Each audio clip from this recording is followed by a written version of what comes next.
Halo, apa kabar? Semoga dalam keadaan sehat ya.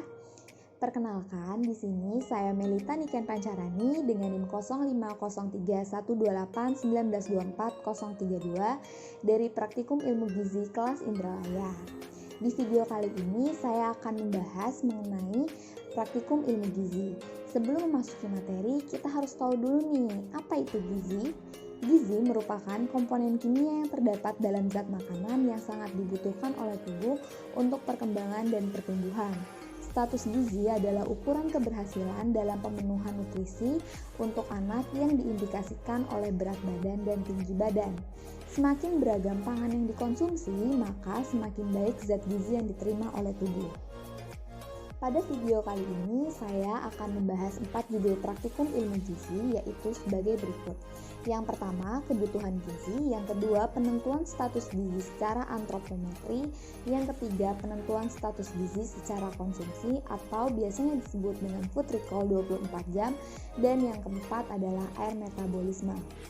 Di sini saya menggunakan responden atas nama Jonathan Angkawijaya, jenis kelamin laki-laki, usia 19 tahun, berat badan 68 kg, tinggi badan 174 cm, dan aktivitas yang biasa ia lakukan adalah kuliah dan belajar.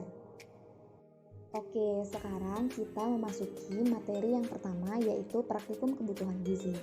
Praktikum kebutuhan gizi bertujuan agar mahasiswa memahami tentang angka kebutuhan gizi dan cara menghitung kebutuhan zat-zat gizi seperti energi, protein, lemak, vitamin A, vitamin C, asam folat, kalsium, fosfor, besi, dan iodin per orang per hari.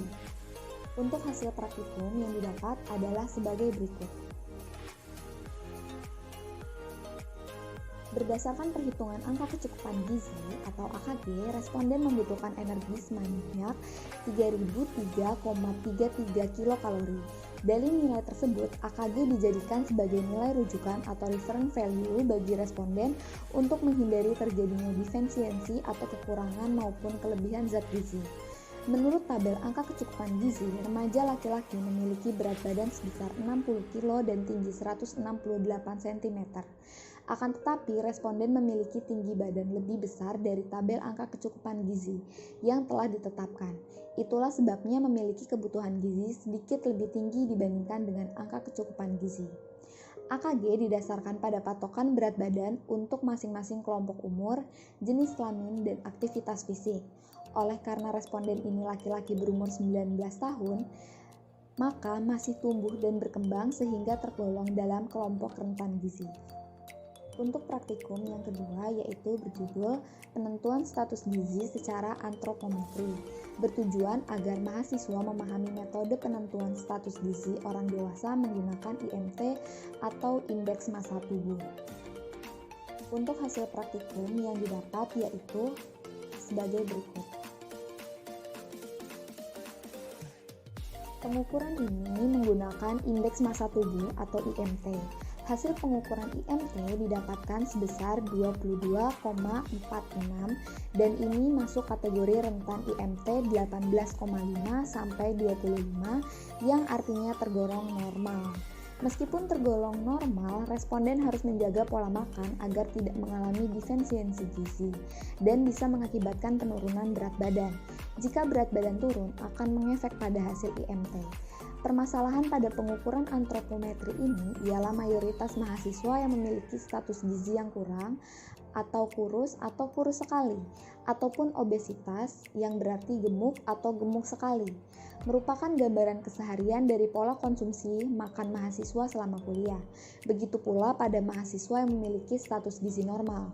Status gizi dipengaruhi oleh faktor langsung yaitu pola makan dan faktor tidak langsung yaitu keadaan ekonomi. Seseorang yang didasari pengetahuan gizi yang baik akan memperhatikan gizi setiap makanan yang dikonsumsinya. Praktikum yang ketiga yaitu berjudul penentuan status gizi secara konsumsi atau food recall 24 jam, bertujuan agar mahasiswa memahami metode penilaian status gizi menggunakan metode survei konsumsi makanan recall 24 jam dan bisa melakukan survei konsumsi makanan recall 24 jam. Selain itu, mahasiswa juga bisa menghitung angka kecukupan gizi seperti energi, protein, lemak, vitamin A, vitamin C, asam folat, kalsium, fosfor, besi, dan iodin. Untuk hasil praktikum yang didapat adalah sebagai berikut. Kesulitan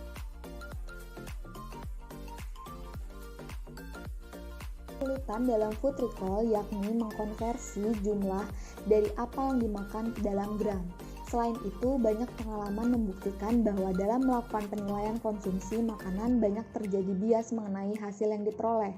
Hal ini disebabkan oleh beberapa faktor, yaitu ketidaksesuaian dalam menggunakan alat ukur, waktu pengumpulan data yang tidak tepat, instrumen tidak sesuai dengan tujuan, ketelitian alat timbang makanan, daya ingat responden, daftar komposisi makanan tidak sesuai dengan makanan yang dikonsumsi responden, dan interpretasi hasil yang kurang tepat. Berdasarkan hasil pencatatan, pada recall tanggal 14 Oktober, banyak sekali jenis makanan yang dikonsumsi oleh responden. Selain itu, responden selalu menyempatkan sarapan. Membiasakan sarapan sangat dianjurkan karena dapat menambah pemenuhan kebutuhan zat gizi sehari-hari. Untuk judul praktikum yang terakhir yaitu air metabolisme bertujuan untuk mengetahui kandungan air yang masuk dan keluar dari tubuh. Untuk hasil praktikum kali ini yaitu adalah sebagai berikut. Kandungan air pada usia yang muda cenderung lebih banyak dibandingkan dengan usia tua. Hal ini dikarenakan pada usia muda tubuh memerlukan jumlah air yang cukup banyak untuk pembentukan organ dan sel di dalam tubuh. Pada usia lanjut, kandungan kadar air pada manusia berkurang karena sistem organ dan sel telah terbentuk secara sempurna. Begitu pula kandungan air pada tubuh laki-laki lebih banyak dibandingkan dengan perempuan. Hal ini dikarenakan pada tubuh laki-laki memiliki massa otot yang lebih tinggi dibandingkan dengan perempuan. Berdasarkan hari pertama pengamatan food recall, responden kali memiliki kadar air metabolisme sebesar 12,89 ml per 100 kilokalori. Sedangkan pada hari kedua, air metabolisme responden cenderung lebih banyak yaitu 14,002 ml per 100 kilokalori. Hal ini dikarenakan adanya perbedaan jumlah konsumsi makanan per hari sehingga menyebabkan air metabolisme berbeda. Perbedaan disebabkan oleh adanya perbedaan jumlah konsumsi makanan sehingga menyebabkan air metabolisme berbeda. Kesimpulan yang didapat dari praktikum kali ini yaitu responden memiliki tinggi badan lebih besar dari tabel angka kecukupan gizi. Hal inilah yang menyebabkan responden memiliki kebutuhan gizi lebih tinggi dibandingkan dengan angka kecukupan gizi. Responden yang berjenis kelamin laki-laki tergolong IMT normal sebesar 22,46 dengan berat badan 68 kg dan tinggi badan 174 cm.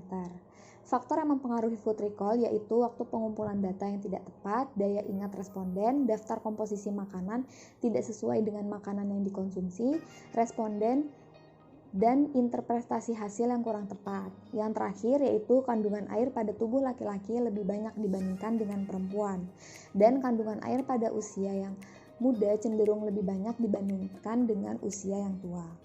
Oke, sekian pembahasan praktikum ilmu gizi. Semoga video ini bermanfaat. Salam sehat dan sampai jumpa. Bye-bye.